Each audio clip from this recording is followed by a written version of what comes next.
What's up, YouTube? It's Richie from Boston. It is the 8th of August in 2022, and I'm on Route 101 North heading towards, I just crossed into Oregon from California. But I met up with a couple of subscribers in California, hung out with them for a while, talked, blah, blah, blah. But I'm driving on Route 101, and it's late at night, and I'm looking for a place to camp for the night, and all the campgrounds are full. So I take a side road, which I almost never do, because I try to stay on the main road so I don't get lost or, I don't know. And I come across this old farmhouse. It's not an old farmhouse, it's a farmhouse. And it's red, and it's got a for sale sign outside. And I noticed there's a bunch of buildings, and to me, they look like the perfect building to find an owl in. So it's not dark yet, but it's getting late.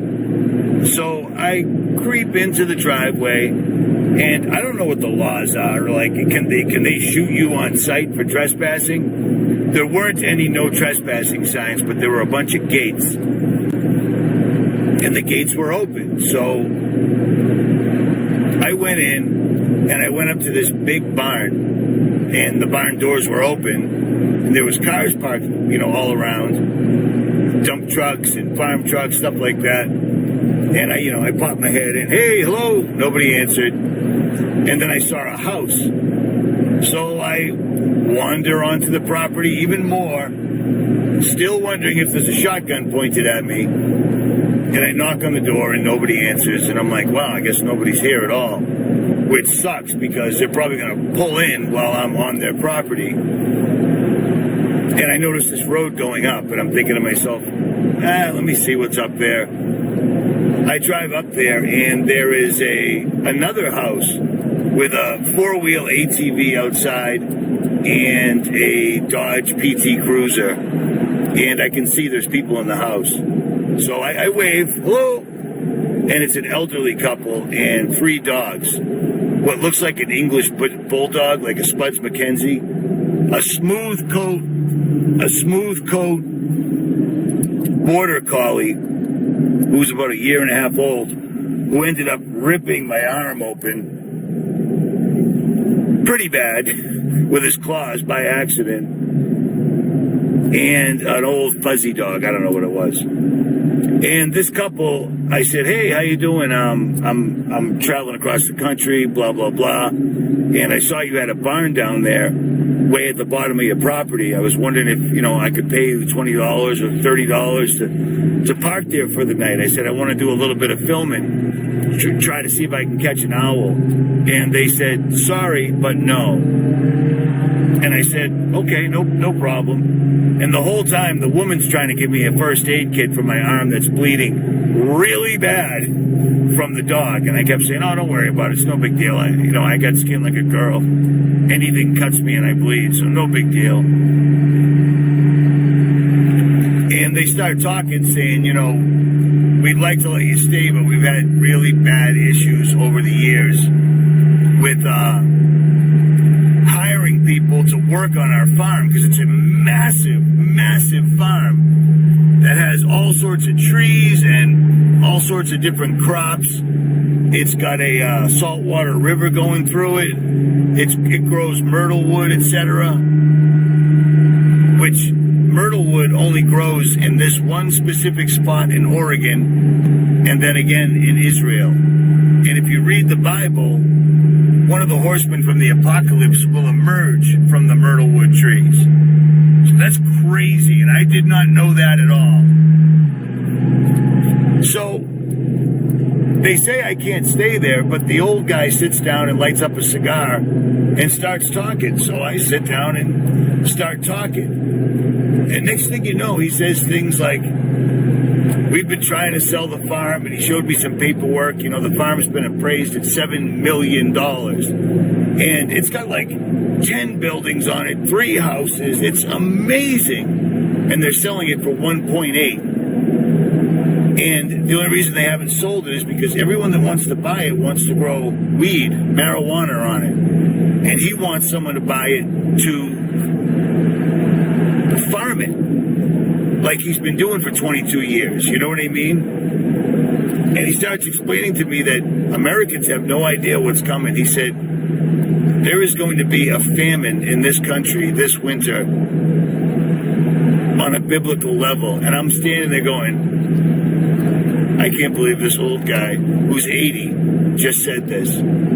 So we continue talking, and lo and behold, these people are on they don't know who I am, but they're on the exact same page. And this guy teaches the book of Revelations. He's on a cane, but he still fixes watches, fixes clocks, builds hot rods, and tries to work the farm. Now, they've tried to hire people to work on the farm, giving them a house, a literal house to live in, and paying them to work the farm.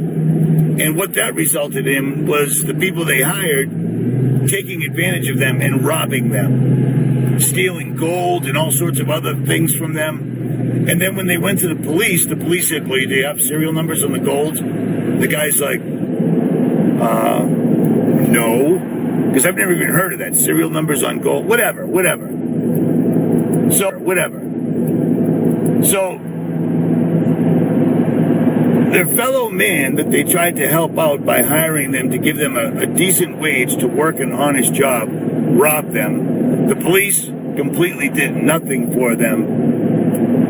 And they're trying to do the right thing by selling this farm for less than a third of what it's worth. There's rights to log the entire top of a mountain that comes with the farm. The logging rights alone would cover the cost of the farm itself. But they don't want to sell it for just the logging rights. They don't want to sell it just so that people can grow marijuana. Because when you're driving up and down the coast of the Pacific, there aren't really any mom and pop shops unless it's pot.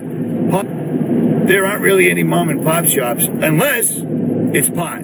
Pot is absolutely everywhere. And I get it. Some people think it's a medicine, etc. Great, that's terrific.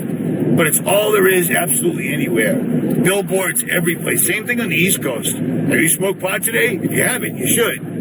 That's a bit of an exaggeration, but they might as well say that. You see what I'm saying? At any rate, I befriend these people, and I start making a video showing the property, etc. And I said, I would have no issue with, mentioning in a video that your property was for sale. And if anybody was serious about it, I would direct them to you, no strings attached, no finder's fee, no commission, just because it's the right thing to do. And they said, cool. But prior to me saying that, they had already said, after talking to me, they said, yes, you can stay the night. No problem. Well, it turns out I've stayed there 3 times separately so far. And I now consider them friends. I mean, even though they're elderly, they're still friends. They're on the same page. The guy drove me around the property. He taught me what this tree was, what that tree was, and what that's from a bear. Bears will pull the bark down and then they'll eat he was explaining all sorts of stuff that I never learned growing up in the city. Things that I had an idea about because of my own research, but it was nice to hear it from somebody that grew up doing it.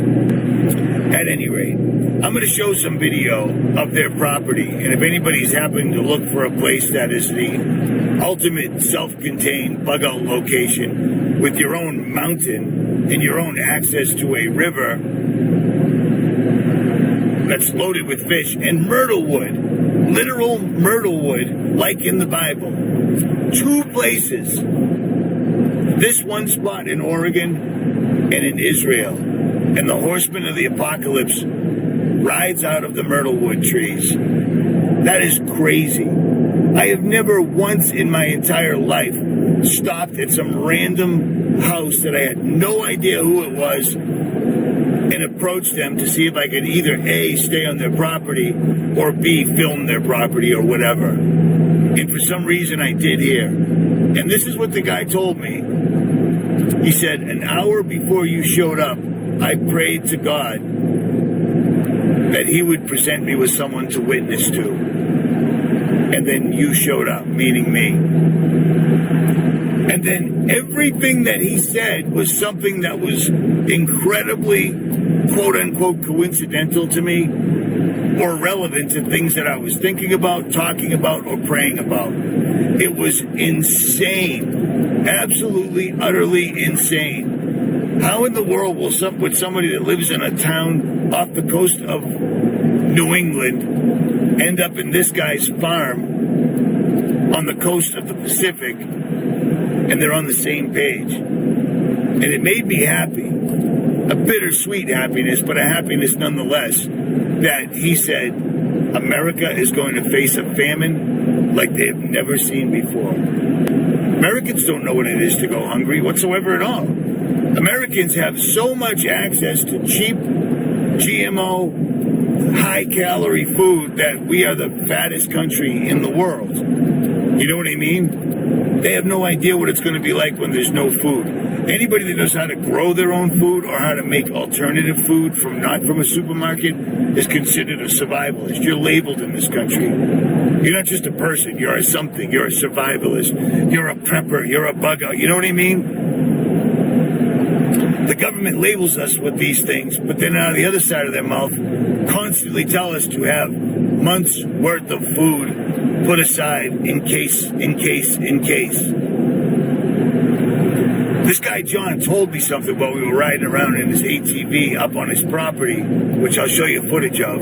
I drove my truck up there, and it was no joke. I stayed up there for the night, and he's like, there's bears and mountain lions, and I'm like, mountain lions? I said, mountain lions are big and sneaky. And he said, yeah, just treat them like bears and they'll run away. So I stayed up there, but I got to tell you, I was a little nervous. At any rate, we're driving around up there, and he says to me that when the food crisis comes, who's the first people that are going to be attacked? And I'm thinking, I don't know, bankers, politicians, food store owners, sporting goods, I don't know. He said Mormons. Because according to their religion, every Mormon is supposed to have 7 years of worth of food put away in case of an emergency. And it never dawned on me. And if it did, I forgot. You know what I mean? But it was an absolute, complete and utter trip. I've never stopped at a random house and asked if I could stay there. And when I show up, the guy said, I just prayed an hour before that God would send me someone to witness to. And I had just read passages from the book of Mark. And this one really got to me. Jesus said, I'm not quoting directly, but Jesus said, it's not what a man puts into his body that defiles him. It's what comes out of a man's body that defiles him. And that really got me. That really, really got me. That one passage. It's not what a man puts into his body that defiles his body. It's what comes out that defiles his body. And if that's the case, which apparently it is, man, have I defiled my body. Worse than I already thought I did, because I have. I really have. I wish I could turn back the clock and know Jesus the way I do now my entire life. But I think if that had happened, I wouldn't be who I was today. I think. I don't know. You know, hindsight's always 20/20. At any rate.